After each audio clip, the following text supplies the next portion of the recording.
नमस्कार, study IQIS Hindi channel पर आपका स्वागत है। आप देख रहे हैं टॉपिक टुडे और आज हम जो बात करने वाले हैं वो है नागालैंड में एक ऐतिहासिक चुनाव होने वाला है 20 सालों के बाद। अर्बन लोकल बॉडीज का चुनाव है ये नागालैंड में। लेकिन सवाल है कि 20 साल बाद अर्बन लोकल बॉडीज के चुनाव क्यों हो रहे हैं और नागालैंड में इसे ऐतिहासिक क्यों माना जा रहा है, इसमें क्या विरोध था, इसका पूरा इतिहास क्या है, इस पर छोटा सा एक कन्वर्सेशन करेंगे, बातचीत करेंगे और आपको ये समझना चाहिए कि इस ऐतिहासिक चुनाव के पीछे क्या क्या विरोध के बिंदु हैं। आइए शुरू करते हैं। देखिए, Nagaland to hold historic civil body polls after 20 years. ठीक है, चलिए। 3 नगरपालिका परिषद दीमापुर, कोहिमा और मोकोकचुंग, 3 ही नगरपालिका परिषद हैं यहां पर जिनमें इलेक्शन होने वाले हैं और बाकी 36 टाउन काउंसिल्स हैं, म्युनिसिपल काउंसिल्स हैं। ये म्युनिसिपल काउंसिल्स हैं दीमापुर, कोहिमा और मोकोकचुंग और 36 टाउन काउंसिल्स में शहरी स्थानीय निकायों के चुनाव होने वाले हैं। और लास्ट टाइम जब चुनाव हुआ था आज से 20 साल पहले 2004 में जो इलेक्शंस हुए थे वो एकमात्र इलेक्शन था जो अभी तक हुआ। ठीक है, पहला और अंतिम इलेक्शंस था अर्बन लोकल बॉडीज का। 2004 का जो इलेक्शन था वो इलेक्शन हुआ था 2001 के एक्ट के द्वारा और इस एक्ट का नाम है नगरपालिका अधिनियम 2001। ठीक है, लेकिन इस एक्ट में महिलाओं के लिए 33% रिजर्वेशन का प्रावधान नहीं था, जो कि होना चाहिए। क्यों होना चाहिए? क्योंकि आपको पता है 73वें संविधान संशोधन आपने पढ़े हैं, पंचायत को जोड़ा गया। 74वां संविधान संशोधन आपने पढ़ा है जिसके जरिए नगरपालिका के प्रावधान जोड़े गए। तो 243T, 243T का 3 और 4 महिलाओं के बारे में आरक्षण संबंधी प्रावधान बताता है और यह जोड़ा गया था कब? 74वें संविधान संशोधन के जरिए। ठीक है, इसमें कहा गया है कि कम से कम 33% का रिजर्वेशन महिलाओं के पास होना चाहिए और उस 33% में SC/ST की महिलाएं भी शामिल होंगी। ठीक है, और दूसरी बात क्या कही गई है? दूसरी बात कही गई है कि चेयरपर्सन के लिए, म्युनिसिपैलिटी के चेयरपर्सन के लिए भी रिजर्वेशन 3 स्तर पर होना चाहिए, SC/ST और विमेन। और इस रिजर्वेशन के लिए राज्य की जो असेंबली है, लेजिस्लेटिव असेंबली, विधानसभा, वो जिस तरीके से कानून पास करे उसके मुताबिक SC/ST और विमेन को म्युनिसिपैलिटी के चेयरपर्सन में रिजर्वेशन मिलना चाहिए। ठीक है, तो आइए थोड़ा 243T का टेक्स्ट देख लेते हैं और 243T का 3 और 4 दोनों देख लेते हैं बेयर एक्ट से। 243T कहता है कि कम से कम 1/3 रिजर्वेशन चाहिए विमेन के लिए। ठीक है, जिसमें शेड्यूल्ड कास्ट, SC और ST की महिलाएं भी शामिल हैं और बाकी महिलाएं भी शामिल हैं। दूसरा, ये रिजर्वेशन होना चाहिए रोटेशन के बेस पर, मतलब एक जगह पर अगर रिजर्व किया गया महिला के लिए सीट तो दूसरी जगह फिर अगले इलेक्शन में फिर दूसरे सीट को रिजर्व किया जाएगा, रोटेट कर दिया जाएगा। और 243T का 4 कहता है कि chairpersons in the municipalities shall be reserved for the scheduled caste, scheduled tribes and women in such manner as the legislature of a state may by law provide। राज्य का की जो विधानसभा है जिस तरह से कानून पास करके प्रोवाइड कराए, लेकिन चेयरपर्सन के लिए क्या क्या होना चाहिए? महिलाओं के लिए आरक्षण होना चाहिए, शेड्यूल कास्ट और शेड्यूल ट्राइब के लिए आरक्षण होना चाहिए चेयरपर्सन के पोस्ट पर। तो 2004 में जो इलेक्शन हुआ, 2004 वाले इलेक्शन में 33% आरक्षण की कोई व्यवस्था नहीं थी और इसीलिए 2006 में इस एक्ट को अमेंड किया गया। 2006 में इस एक्ट को संशोधित करके 33% आरक्षण की व्यवस्था इसमें डाल दी गई। ठीक है, अब जैसे ही 33% आरक्षण की व्यवस्था 2006 में डाली गई तो 2004 में इलेक्शन हुआ। अगला इलेक्शन कब होने वाला होगा? 2009 में। 2009 में इसके तहत, आरक्षण वाले क्लॉज के तहत चुनाव कराने की कोशिश सरकार ने की और जमकर विरोध प्रदर्शन हुए, हिंसक प्रदर्शन हुए। बहुत वायलेंट होता है नागालैंड में प्रदर्शन, कई लोग मारे जाते हैं, जान से मारे जाते हैं, बहुत गाड़ियां फूंक दी जाती हैं, घरों में आग लगा दिया जाता है। तो कुछ उस तरह का प्रदर्शन हुआ और सरकार बैकफुट पर आ गई। विरोध क्यों हो रहा है? विरोध इसलिए हो रहा है कि 33% आरक्षण की व्यवस्था, कम से कम 33% आरक्षण की व्यवस्था महिलाओं के लिए की गई है अर्बन लोकल बॉडीज में, और इसी के लिए विरोध हो गया। आपको सुनकर आश्चर्य लग रहा होगा कि भाई जब ये तो बड़ा प्रोग्रेसिव था, संविधान में कहा गया है, इसको जोड़ा गया, तो फिर दिक्कत क्या थी?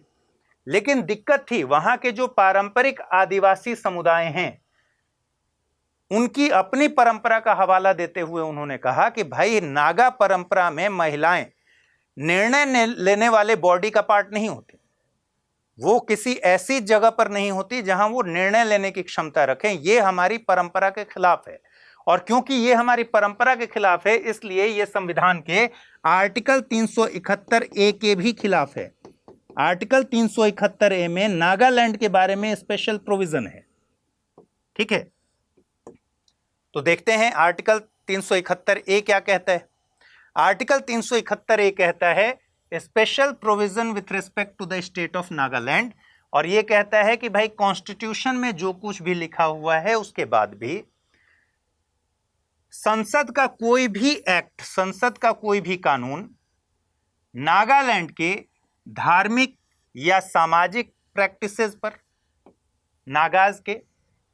नागा लोगों के धार्मिक या सामाजिक प्रैक्टिसेस पर, नागा कस्टमरी लॉ या उसकी प्रक्रिया, या फिर सिविल और क्रिमिनल जस्टिस के एडमिनिस्ट्रेशन पर जो नागा कस्टमरी लॉ के तहत होते हों, या फिर ओनरशिप और transfer of land and it's resources, यानी जमीन और संसाधनों के ओनरशिप या उसके ट्रांसफर से जुड़े हुए कोई भी संसद का कानून तब तक लागू नहीं होगा जब तक कि नागालैंड राज्य की विधानसभा रिजोल्यूशन पास करके ये निर्णय ना कर ले। फिर से एक बार रिवाइज करा देता हूं मैं। 371A स्पेशल प्रोविजन करता है नागालैंड के बारे में, और क्या कहता है कि संविधान में किसी बात के होते हुए भी संसद का कोई भी कानून नागा लोगों के सोशल और रिलीजियस प्रैक्टिसेस पर लागू नहीं होगा, ठीक है, उसके संबंध में लागू नहीं होगा। दूसरा, कस्टमरी लॉ जो हैं या उनकी प्रक्रियाओं पर लागू नहीं होगा, उनके अगेंस्ट नहीं होगा। तीसरा, सिविल और क्रिमिनल जस्टिस का एडमिनिस्ट्रेशन जिसमें नागा कस्टमरी लॉ के अकॉर्डिंग डिसीजंस इन्वॉल्व हों, उसको इंपैक्ट नहीं करेगा। और चौथा, लैंड के जमीन और संसाधनों के ओनरशिप और उसके ट्रांसफर को पर अप्लाई नहीं होगा, इन सब पर अप्लाई नहीं होगा। कब तक? जब तक कि नागालैंड विधानसभा इस बारे में प्रस्ताव पारित न कर दे। बात स्पष्ट है। अब विरोध का बिंदु कहां है? विरोध यहीं पे था कि भाई आपने 2006 में जो अमेंडमेंट करके एक्ट में 33% आरक्षण की व्यवस्था कर दी है महिलाओं के लिए, ये आर्टिकल 371A के खिलाफ है। 371A का वायलेशन करता है। किस का वजह से? क्योंकि नागा परंपराओं में हस्तक्षेप आप नहीं कर सकते हैं। संसद का कोई भी कानून नागा परंपराओं में रिलीजियस और सोशल जो उसके प्रैक्टिसेस हैं उसमें हस्तक्षेप नहीं कर सकते हैं। ये 371A में लिखा हुआ है। और महिलाओं को आरक्षण देना, महिलाओं को निर्णय लेने की शक्ति देना, उनको उस जगह पर बिठाना, ये जो वहां के आदिवासी ट्राइबल जो कम्युनिटीज थे, हो करके एक ग्रुप आपको मिलेगा जो एपेक्स बॉडी है ट्राइबल्स के लिए, वहां की शीर्ष निकाय है। इसने कहा कि भाई महिलाओं को हमारी परंपरा में, नागा परंपरा में निर्णय लेने वाला निकाय नहीं माना जाता है, और इसलिए जब आप उसको निर्णय लेने वाले निकाय में शामिल कर रहे हैं तो ये हमारी सोशल प्रैक्टिसेस के अगेंस्ट है, और इसलिए ये आर्टिकल 371A का उल्लंघन करता है। सरकार बैकफुट पर आ गई 2009 में, क्योंकि मैंने बताया वहां बहुत ज्यादा हिंसक प्रदर्शन होता है। तो 2009 में सरकार बैकफुट पर आई। उसने कहा कोई बात नहीं भाई, चुनाव नहीं कराएंगे। अब फिर 2012 में सरकार ने कोशिश की कि भाई चुनाव करा लें। 2012 में जैसे ही चुनाव कराने की अधिसूचना जारी हुई, फिर से हिंसा हो गई, फिर लोग मारे गए। फाइनली क्या हुआ? 2012 में सरकार ने एक प्रस्ताव पास किया, नागालैंड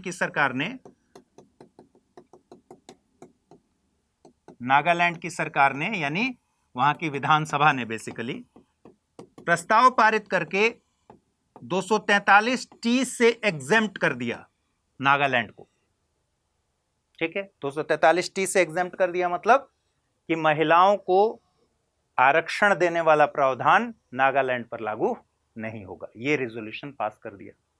2012 से लेकर 2016 तक तो यही स्थिति रही। 2016 में फाइनली इस प्रस्ताव को रद्द किया गया।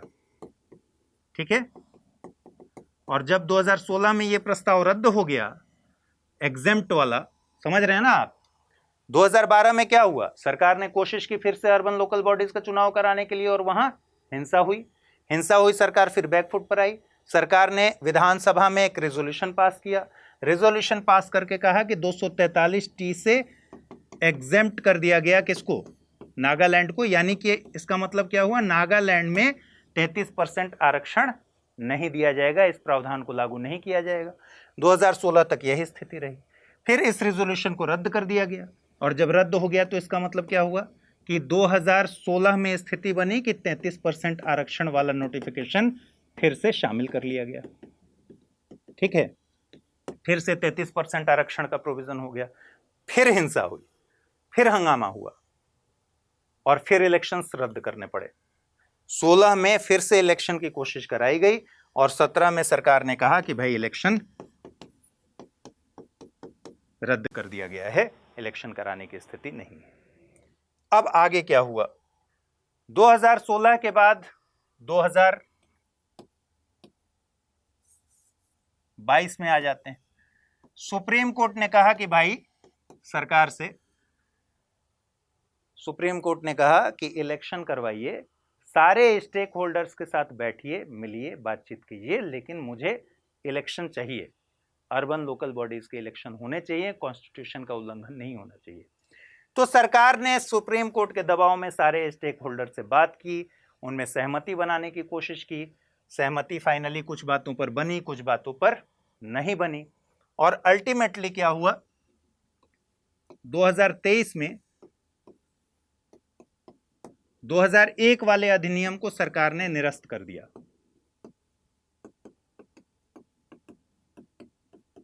निरस्त कर दिया, जिसमें 33% आरक्षण की व्यवस्था थी। क्यों निरस्त कर दिया? इसलिए निरस्त कर दिया क्योंकि ये जो सहमति बनी थी, इसमें इसी आधार पर सहमति बनी थी कि जो वहां के पारंपरिक समुदाय थे, जो एपेक्स बॉडी होज थे, उन्होंने कहा कि भाई ऐसा है, आप पहले इस एक्ट को ऐसा बनाइए जो 371A का उल्लंघन न करता हो। ठीक है, उल्लंघन नहीं करता हो, और इसको रीराइट कीजिए, फिर से लिखिए, तब जाकर सहमति बनेगी। इसी दबाव में सरकार ने 2023 में इस एक्ट को, नगरपालिका अधिनियम 2001 को निरस्त किया, और निरस्त करने के साथ ही सुप्रीम कोर्ट ने फिर से फटकार लगाई।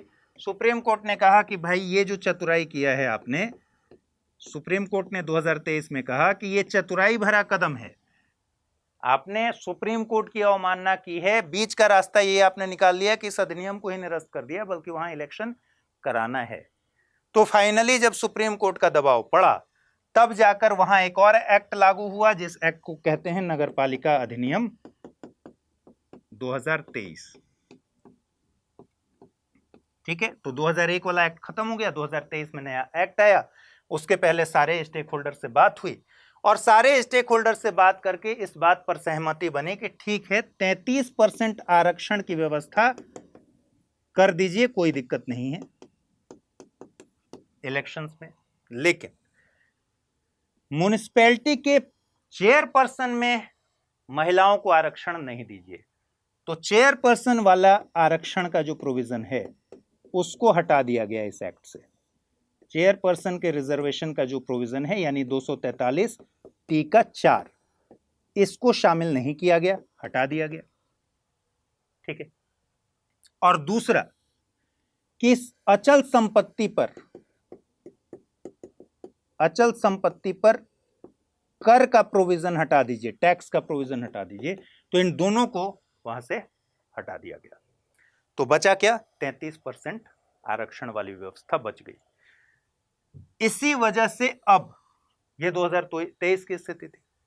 अब 2024 में इलेक्शंस हो रहे हैं सारी सहमतियां बनाने के बाद, और 26 जून को इलेक्शंस होने हैं। 20 साल के बाद होंगे, 2004 के बाद। और पहली बार नागालैंड एकमात्र ऐसा स्टेट है जहां अभी तक 33% अर्बन लोकल बॉडीज में 33% आरक्षण की व्यवस्था महिलाओं के लिए नहीं थी।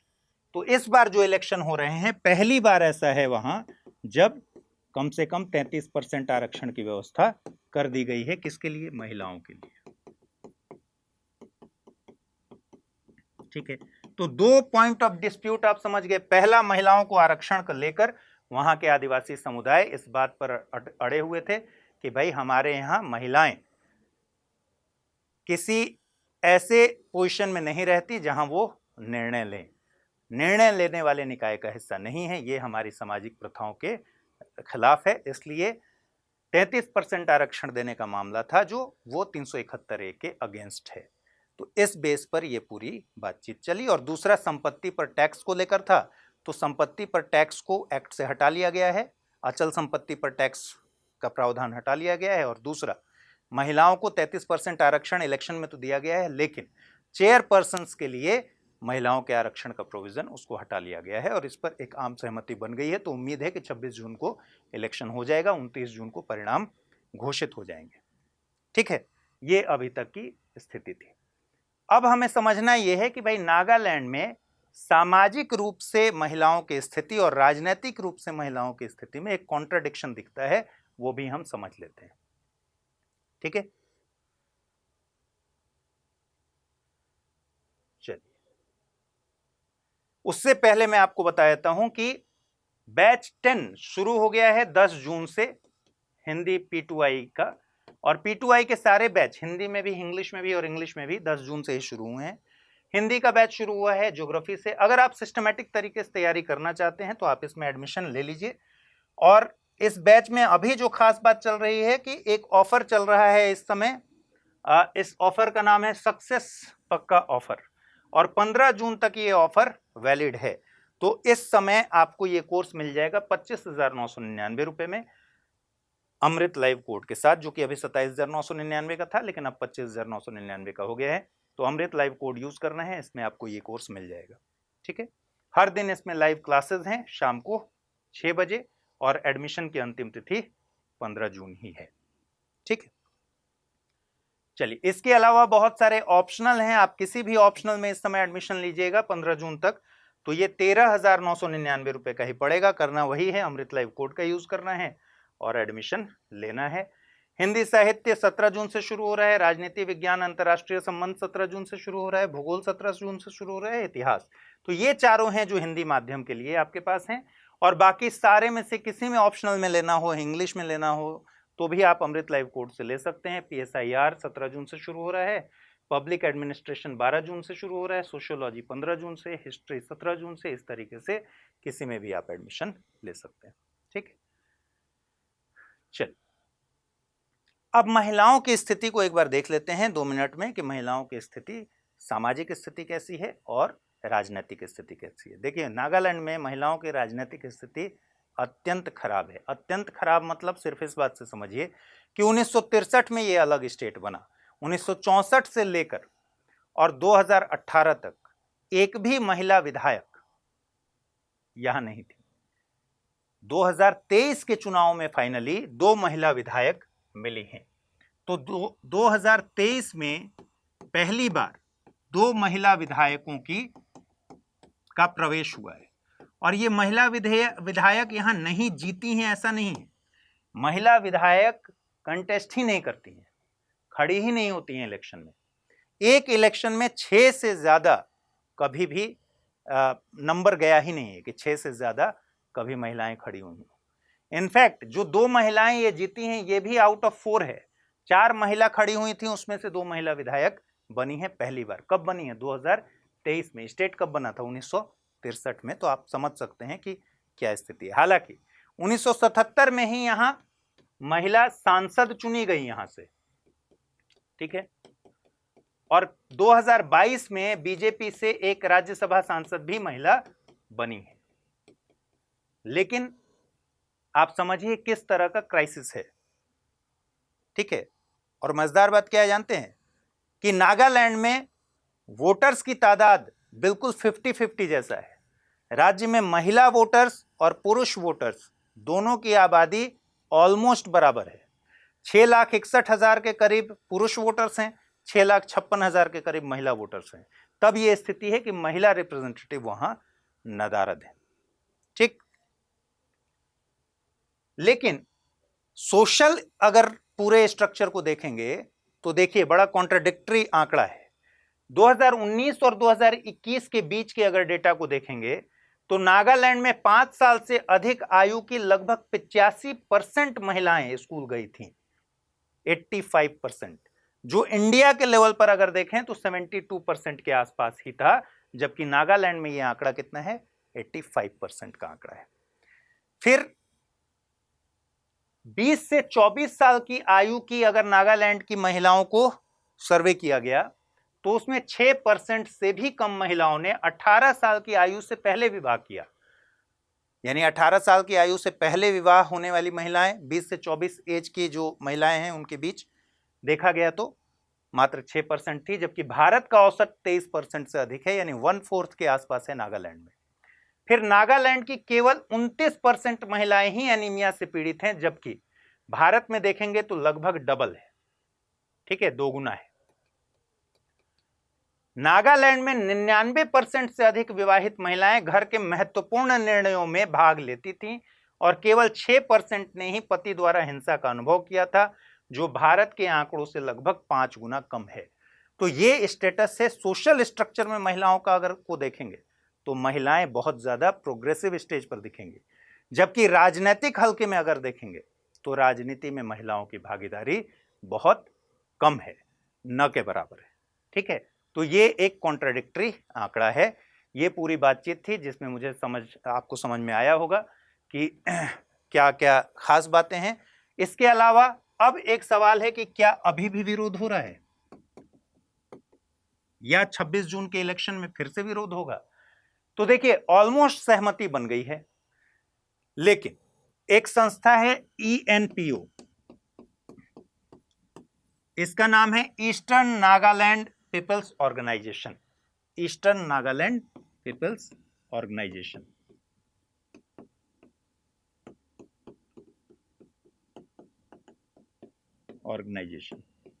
ENPO, इसकी एक डिमांड है, अलग एक स्टेट की डिमांड है, ठीक है, फ्रंटियर नागा टेरिटरी।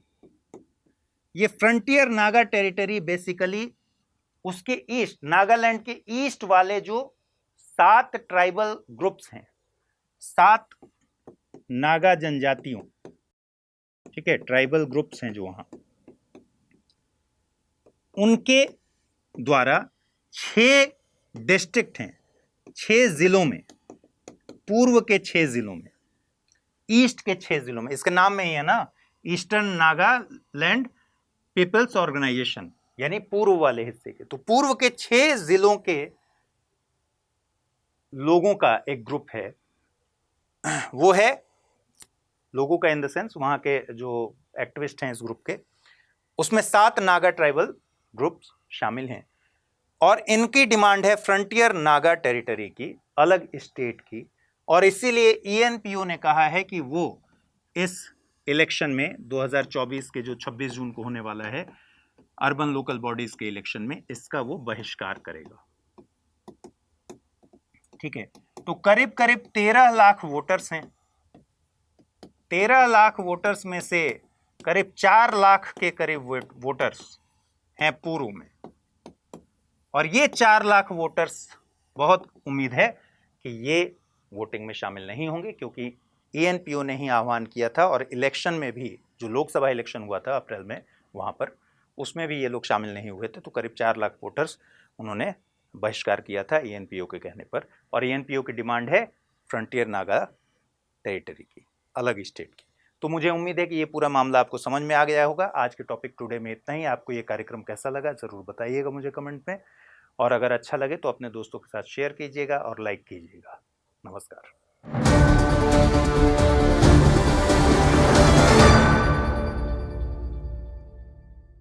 हिंदी में यूपीएससी की तैयारी से संबंधित प्रोग्राम्स को देखने के लिए सब्सक्राइब करें स्टडी IQ IAS हिंदी।